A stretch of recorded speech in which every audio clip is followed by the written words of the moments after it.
yung Facebook, Instagram, gawin mo yan para sa Lord. Na maging kasagutan. Hindi lang puro ka-selfie ng selfie dyan, walang nangyayari. Ano ba, Bebs? Palakpakan natin si Bebs. Nag-start to nung nagturo sa Ate Juna. Parang after nung discipleship, may narinig ako na word. Yung word na nakuha ko from God is change. Ako, change? Sabi ko, ganyan. So, ibig sabihin, parang, yun parang sinasabi niya na ito yung ituro mo, change. Ganyan. Pero hindi pa ako nasasabi kay Kuya Ben na, Kuya Ben, next discipleship, ako na yung magtuturo. Kasi, wala pa ako idea about dun eh. Kumbaga, wala pa ako napapanood na turo about doon. Wala pa akong nababasa about doon. So, parang sabi ko na, sige, magsisik muna ako, magsisearch muna ako. Tapos, kapag meron na akong at least outline, or meron na ako na umpisahan, kahit title lang, sige, sabihin ko na kay Kuya Ben na, sige ako na magtuturo. Kaya lang, dun sa Viber, sabi ni Ate Juna sa akin na, Beverly, tinan mo yung nilagay ng Kuya Ben mo, ganyan. Tapos binasa ko nga. Tapos sabi ni Kuya Ben doon na, yun daw ang ituturo niya, change. Nung Sunday, nakita kami ni Kuya Ben. Sabi niya na, kaya mo yan, sige, ibibigay ko na lang yung turo ko sa'yo. Tapos ikaw na lang humingi ng revelation at ikaw na lang magpalawak ng turo. Sabi ko, ganyan. Sabi ko, sige, okay, ganun. Tapos bigla, nung pag-uwi namin,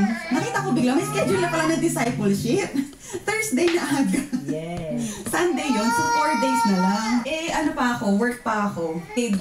Sunday na yun, ng gabi. Tapos Monday, ako. Tapos school ako ng Tuesday. Tapos dagdag ng Wednesday, Thursday. Sabi ko, bali parang 2 days na lang lumalabas na preparation ko. Sabi ko, kaya nga tinexto si Ate Awi. Sabi ko, pwede pong Friday na lang.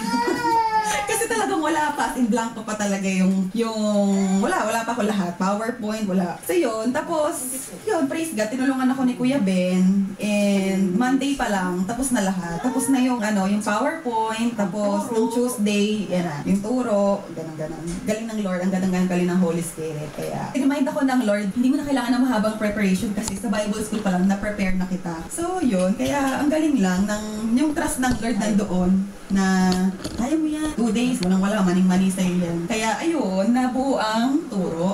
Habang nag-usap kami ni Ate Juna, sabi niya sa akin na, di ba sabi nga ni Ben na pag may title ka na, madali na yan. Sabi ko, ayun nga, wala pa akong title. Ang binigay lang sa akin ng Lord, change. Sabi ko, anong title ko? Change.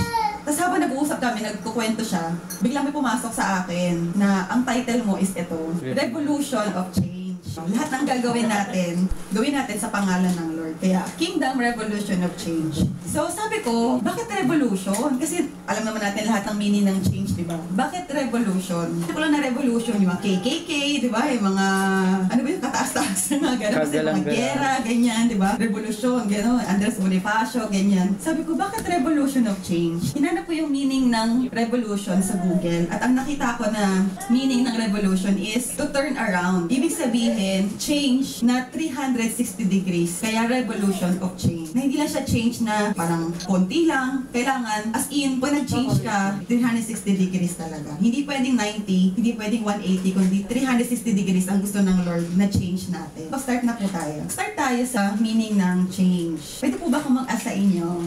Start tayo kay Voltaire.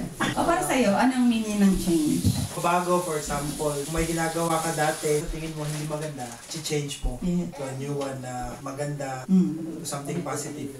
From negative to positive. Parang gano'n. Ate Awi, change. Kumbaga yung ugali. Kasi sa akin, ang pag-change mo, paano ka nabubuhay noon, ngayon? Me? May ibig sabihin sa akin ng change. Paano ka mabuhay? Talagang ikot mo talaga. Kahit masakit, kailangan tiisin. Kahit na may nasasaktan, titiisin kasi merong gagawin si Lord. Yes. Sa akin naman yung change is doing something out of your comfort zone. Kumbaga, want ka dito na ito lang yung parang ginagawa mo. So, something na hindi mo naman usually ginagawa, na gagawin mo. Pero change na in a way naman lahat naman tayo gusto ng change for the better. Ako, change. It specs sa different aspects sa life natin. Tapos, yung change na for the better or for the worst. Yung change for the better talaga, yung sabi mong 360 degrees or for the best. Yes. Pero yung change, yung kasama niya doon, sacrifices. Totally, pagbabago talaga in all aspects. Hindi lang sa physical, mental, sa lahat. In all aspects. Ay, sa Ate Cha. Sa akin siguro change, it means total transformation. Yes. Masasabi sa change, renew. Renew. Yes. Or renewing Oo nga your pala. mind. Hindi, yun na nga, pagbabago na kung ito may good or bad, it's good for change. Yes. Talagang ang ganda ng timing na sinabi ng Lord sa akin itong topic na to kasi napapanahon talaga yung change. Na parang kagaya nga ng sinabi ni Kuya Ben kanina na, di ba, March pa lang, ang dami na nangyayari. Nasabi niya na, di ba, marami pang mangyayari for this year. At may nag-prophesy sa akin sa school before na the best is yet to come. Kaya kung ano man nararanasan natin ngayon, patikim pa lang ng Lord. At meron pang mas mataas na level ng change na mangyayari. Kaya mag-expect na tayo ng pinaka-the best para sa Lord. Kaya nga may-ari ng lahat, di ba? Expect na natin ng pinaka-the best galing sa Kanya.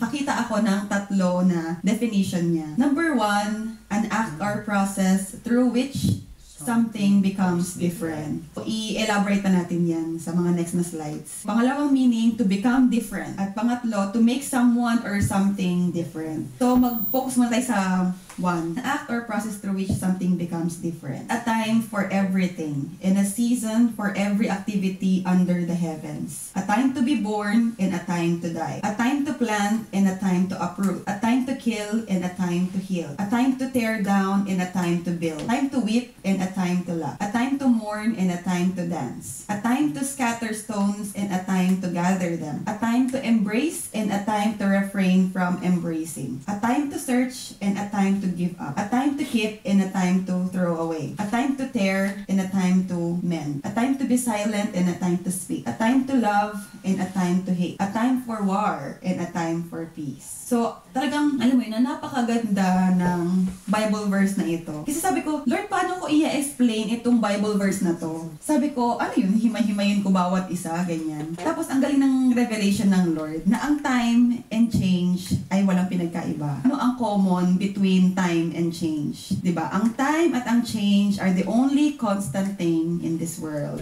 Ang time, kahit na gaano ka kayaman, kahit na gaano karami ang pera mo, kahit na gaano ka kasikat, kahit gaano ka na kalakas, or lahat ng nasa mundo, nasa iyo na. Pero hindi mo kayang kontrolin ang time. Kasi kahit na anong pigil mo sa time, talagang dadaan at dadaan yan. At hindi mo na pwede ibalik yung time na nakalipas. Ganon. Di ba minsan sinasabi natin pag nasa isang party tayo or masaya tayo, parang ang bilis naman ng oras, pwede bang patagalin? Pag sobrang down na down ka naman, sabihin mo na, ang bagal ng oras, pwede bang bilisan? Pabi nga dito, di ba? A time to mourn and a time to dance. Pwede bang tumalon na ako doon sa dance? Ang tagal naman ng oras. Hindi po pwede kasi kailangan mong pagdaanan.